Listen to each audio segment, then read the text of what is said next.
how you would. Just listen to this. 20 seconds. Listen. Me and Jim stand up waiting for a bus, not causing no fuss. When all on a sudden a police van pull up, out jump 3 policemen. One of them carrying baton. Them walk straight up to me and Jim. One of them hold on to Jim. Say him taking him in. Jim tell him to let go of him, or him not do nothing, and him not thief. Not even a button. Not even a button. Man never even stole a button in his life, and he's been arrested by the police. And if you couldn't hear it, that's a song called Sonnys Lettah from a man called Lindo Johnson. It's written in 1979. It's also called an anti-sus poem. And it's basically, if you couldn't hear it, just that one verse of that one song is institutional racism 101. Okay, that was it in action. Government sanctioned, police enforced, institutional racism. That's it right there. Okay, and if you couldn't hear it properly, what he says is him and his younger brother, they came over, they were invited over by the English in the 50s, in the Windrush generation. You probably heard of that, the Windrush generation, to rebuild England and London as well. It was flattened by the German bombers. So he's standing at a bus stop after doing him and his brother doing a hard day's work, standing at the bus stop, all they're thinking of is a nice fucking shower when they get home. And a police van pulls up, 3 policemen jump out, and you've already had that batons drawn. Now, when the sus laws were enforced, and you were black, and 3 policemen jumped out of a van with their batons drawn, you knew you were getting a hiding. You were getting a real fucking kicking. You couldn't end up in hospital. You could be dead. It could kill you. It wouldn't be nothing. And people, he says, they were standing there, the police jump out, they go straight to his brother, and he said to him, "You'll come with me." And he says, and that's the way it was. That is institutional racism. "You'll come with me." It was like, "Call me Russia." And he refuses, so we start beating him. People pass by, all the white folks pass by, they might even stop to look, but they don't stop to help, because he's a black man, he's a wog. And again, that's, in America it'd be the N-word, in England it was the wog, the golly wog, the black doll you used to pay the boy, you can't buy them anymore. And again, listen, I don't care what age you are, if you're not an adult, go and watch Play School. That's what they were called, black people were called. And so in the story, the older brother jumps in, punches the policeman, knocks him on the ground, and he bangs his head and dies. So he's writing a letter from prison to his ma in the West Indies, or Jamaica, wherever. And he's telling her what's happened. And it's called the anti-sus poem, because back in the start of the 70s, they brought in a law called the suspected person law, I think it was called. And so hence the word suspect, sus. And what it was, essentially was, the policeman could stop you. Listen, you could be a black man sitting in your garden on a summer's day getting a suntan, you know what I mean? And they could pull up, and just imagine this going, the scenario. 3 policemen driving along the van, and one of them says, "Oh, look at that fucking wog sitting in his garden. That's a nice fucking car he has. Might only be a second-hand car, but it's a decent car because he works hard. Fucking wog. Oh, I'm a fucking copper and I can't afford that, mate. Pull him fucking over." And that's what he did. That's what he did. He'd go into his garden, they'd search him, question him, put him in the van. If he was lucky, and I say lucky, if he was lucky, they might just take him down just to fucking piss him off for the day. On a nice summer's day, put him in a cell for a couple of hours, fuck him. You know what I mean? That's where monkeys belong. And that was it. That was, I'm not being rude, that was the way the police thought back then. And I keep saying, that is institutional racism. That's it. Not what people are saying now. And if he was a bit unlucky, or very unlucky, he might get a hiding. Or he might be killed. And there could be a little investigation, and he say, he was resisting arrest and he banged his head and blah, blah, blah, blah. Or he went nuts in a cell and hung himself, like Jeffrey Epstein hung himself. And they say, "Grand, no problem, put him in a box, send him back to West Indies in a banana boat where he belongs. Good luck. England's a better place." And that happened. That happened. And I tell you, I shut my Twitter down last night. I shut it down. I stay up till 3, 4 in the morning. And because it's a shit show anyway, the best of times. But I got so tired of black Irish people telling me that this country's racist. And it's an institutionally racist country. And these are the people that haven't got a clue. They haven't got a clue. They don't know how they're fucking born. They've never been racially abused in their lives. They don't know what racism is, man. They don't know what it is. They don't know about Lyndon Kwesi Johnson. When he left his house, and his black brothers and sisters back in the 70s left their houses, they did have a fucking crosshair on them. And if the police were armed back then in London and in England, there'd be thousands of more dead black people. Just shot down like dogs in the street, man. Absolutely, better believe it, man. It was government sanctioned. And when I hear black people, especially black people that moved here, I'm sorry, but that moved here by choice, from wherever, I don't care where you came from, and you're, by choice you're living here, and you're telling me it's a racist country. You know what I'm going to say? You know what I'm going to say? I don't care how it sounds. Leave. Leave. I know you've built a life here and it's a flippant thing to say. I don't literally mean it. But I mean, if it's that bad for you, and you're in that much danger from the police arresting you, every day you walk out, you're at risk of being killed, I'd leave. I'd go somewhere else. Listen,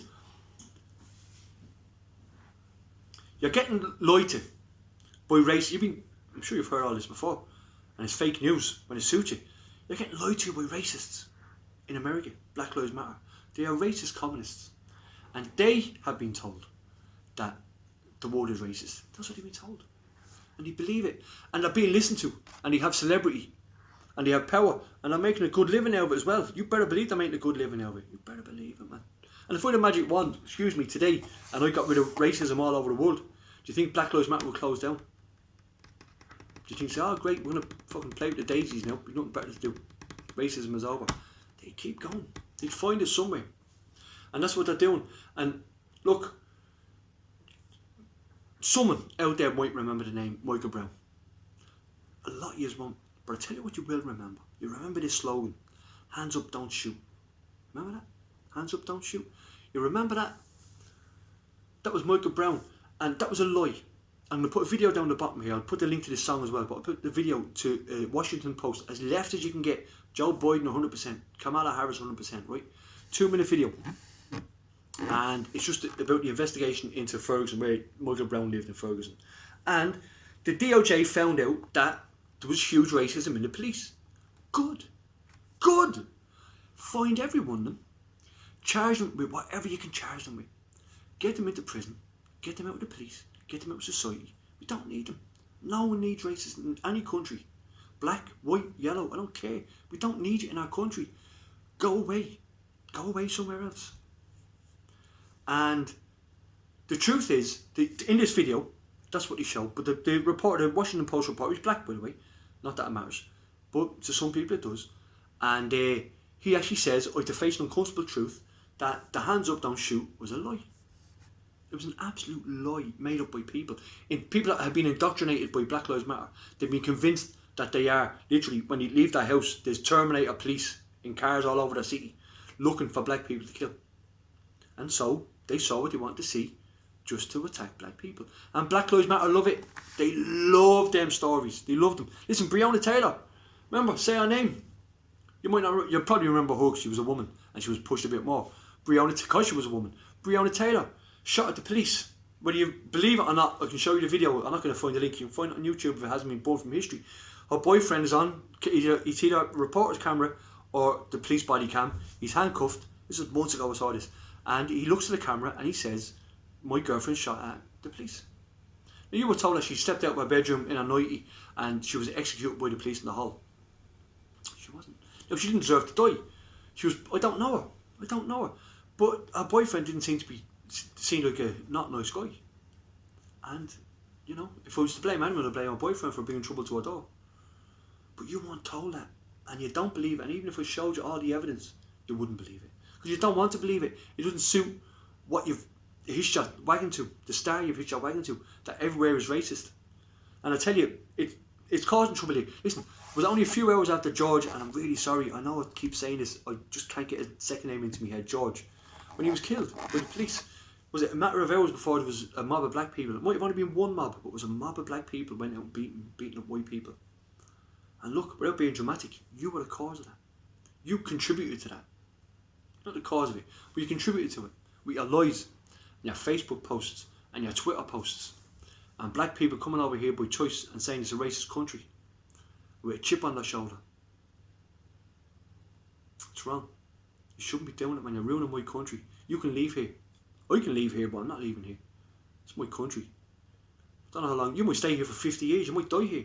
You might move in here when you were 10, 20, 30. Doesn't matter. Doesn't matter. If you're telling me that it's a racist country, you should leave. What are you doing living in a racist country? And to the black people that were born here, this is your country. And that moved here, if you're Irish, this is your country. But to the black people that were born here, this is your country. Don't feel it's a racist country. Don't believe the lies of racists, man. The racist black people telling you. They're hurting you. Listen, it's like going to a psychic. There's no psychics. Don't believe these psychics talking to dead people. There's no such thing. But you know the most dangerous people? Psychics. The ones that believe they're psychic. They're deluded. And if you're deluded, you can't change people's mind when they're deluded. They believe what they believe. And you're going to get that way. And that hurting you. That's actually damaging you. That's damaging your mental health. That's damaging your life. All the white people that you won't talk to, you won't hang around with, you won't meet, you won't experience, because they're all racist. And I tell you, CNN, RTE, Sky News, Virgin Media, NBC, they all pushed the Michael Brown hands up, don't shoot. They all pushed it. And even after they knew, because you know they get talking to the police on the ground off the record, even after they knew it was a lie, they still pushed it. And same with Breonna Taylor, they still pushed it. Jacob Blake, he was being accused of digitally raping his ex-girlfriend in a bed. He climbed in through the bedroom window while the child was there. And only recently he's done a deal. Do you think he would have gotten a deal if he wasn't crippled in a hospital bed and he dropped the sexual assault charges? That's because he knows he won't be raping any other women. That's the truth though. And it's because he's black. You say, that's a fucking terrible thing to say. That's the truth. That's the absolute truth. And it was easier. Imagine them trying to charge him now. A poor cripple. What did he get? He got thousands in a GoFundMe. He's a criminal. A suspected criminal. And resisting arrest made him a criminal. And he got shot.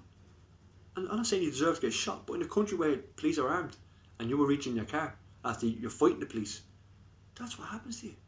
Over here you get tasered, you get a baton across the back of the head. That's what happens to you.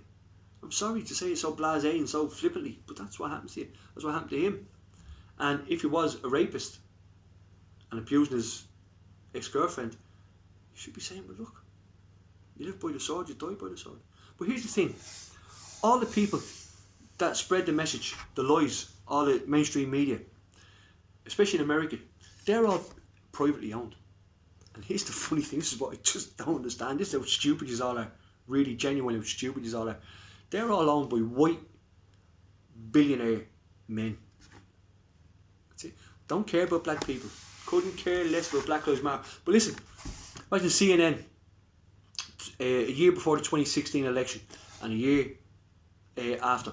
They said, we're not going to cover any politics. We're just going to cover sunshine, lollipops and rainbows. And stories about little lost puppies being taken, found and brought home, and cats being taken out of trees. Just imagine. And then on the 1st of January, on the second year of Trump's term, after everyone knows he's racist, he's a Russian plant, he's a misogynist, he's this, that, and the other. Right? Imagine they came out with a big campaign and said, we're going to support Donald Trump. Now these shareholders and all, don't forget. Okay? Imagine the owner says, that's what we're going to do. That's it, I don't care, that's what we're going to do. The ratings would drop. Boom. Super fast. All the advertisers would fly away like birds, like scared little birds. They'd go somewhere else. If CNN done that in 2017, they'd be closed down by now. If you said one good thing about Donald Trump, they'd get lashed out of it. Listen, all you people are supporting Donald Trump, you're probably pissing your pants with joy that he's been blocked or banned from Twitter. The leaders of Iran are still on Twitter. They're the most racist people you could ever meet. They hate you. I don't care whether you're black or white. Once you're a Christian, they absolutely hate you. They hate you. You either convert to their way in their caliphate, or they'll cut you. You've seen them. They'll cut your throat. That's it. They're on Twitter. Louis Farrakhan, one of the most racist black men in the world, another Muslim, by the way. No coincidence. No coincidence. He is an anti-Semite. He has anti-Semitic tweets on Twitter. You don't even know who he is. You don't even know who he is. You might know his name, and you might, because Black Lives Matter, and he's friends with all Black Lives Matter, you know. Okay? An open anti-racist, or anti-Semite, and he's friends with all Black Lives Matter. They're all together, and they're all anti-white. You don't understand, they're all anti-white. And for the black people here, they are making enemies for you. Listen, I'm just going to finish with this, I'm not going to keep going on. I'll tell you this, just imagine this. Imagine you're sitting on a bus and you're watching two strangers sitting beside each other, and there's a fella sitting beside them. They're all three strangers, like the Three Stooges. And the fella behind him slaps one fella in the ear, and he's looking at his phone, he slaps him in the ear, and the fella turns to the stranger and says nothing. And then when he looks back, the man slaps the other fella. He does it one or two more times, and they start arguing, and they start fighting down the aisle of the bus. That's what's happening with Black Lives Matter now. That's what they're doing to our country, and look, I'm saying you can't let it happen, I know. What can we do right now? I don't know. But to everyone, you have to stop believing that, man. Don't bring it into the country. They're going to kill us all, and they're all making a good living out of it. That's one of those sickest things. They're making a good living out of it. Okay? So, yes. Goodbye, world.